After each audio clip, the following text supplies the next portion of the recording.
Hi, this is Carlo. Welcome back to Trend Tracker for 2024 and Happy New Year. Let's jump straight into the charts with the technical picture on the Australian dollar.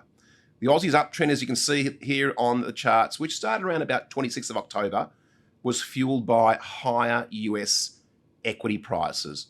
Now, that strong uptrend in the Australian dollar stopped right before that key resistance level of 68.90. Now, you would notice also that the 68.90 level was a double top formation back in June, July last year. So there again, it worked quite well to cap the Aussie's advance back in December. Now from here, the Aussie has retreated back to its 50-day EMA. Okay, so technically, we're still in an uptrend on the daily chart, but the uptrend has lost momentum. And therefore, we can't really rule out a push down to that crucial support line of 65.20. Fundamentals is what's driving the latest correction in the Aussie US. The question is, will this correction in the Aussie US dollar last? As you can see last night, US CPI, which came in higher than expected, was one of the main reasons why the Aussie has lost ground against a stronger US dollar. Federal Reserve was more hawkish, and we had that stronger non-farm payrolls data in the United States last Friday. So if you're trading the Australian dollar, it's important to note key economic data coming up in Australia and also in the States. And also those strong and key technical levels that I've highlighted before, 65.20 support and 68.90 on the top side as your key resistance level. Next, we have the dollar-yen chart. Dollar-yen's downtrend, which accelerated when the 20 and 50 EMAs crossed over on the 6th of December, otherwise known as a death cross, has now appeared to have lost momentum. And I say that because prices have bounced. They've bounced off 141 the figure, and we now have those candlestick prices above the 20 and 50 EMA. And I also put down the MACD on this chart here. You can see the MACD is also trending higher in line with the underlying dollar-yen price. Where to from here is a question. Can we push higher towards that previous strong resistance area of 151.70?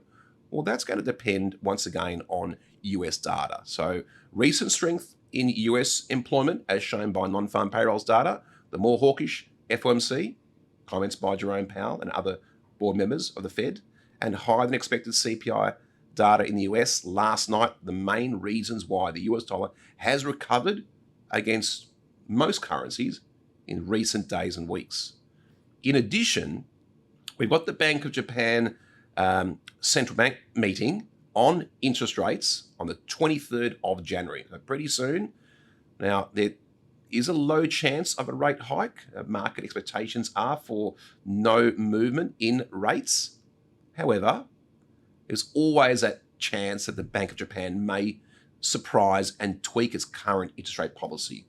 So these are key things to focus on if you're trading dollar-yen or any kind of cross-yen. And of course, keep in mind those key technical levels, 140 on the figure and 151.70 on the top side. And finally, we have the Euro-US dollar exchange rate. So the main reasons why the Euro-US dollar bounced strongly since October last year was due to increased expectations that the United States would cut rates aggressively this year in 2024. Now, the trend remains up. As you can see there, the 20 EMA in yellow is above the 50 EMA in blue. But 110, the figure, is proving to be quite strong resistance over the last week and a half. The markets, traders, investors widely expect that both the European Central Bank and the Fed will cut interest rates in 2024. But the question is, for those of you trading the euro against the US and the euro versus other currencies, which central bank will be cutting rates first? Will it be the ECB or the Fed? And how aggressive will these rate cuts be?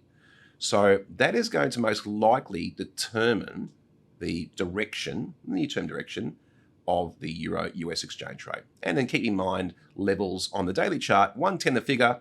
If prices do push above there, we can potentially get back to the highs made in July of around 112.75. Support is at 50 EMA coming in around 108.87, and below that 106.20 and 105 are your other key supports on the daily chart. So that concludes my analysis for today. Thank you for watching, and I'll see you in the next video.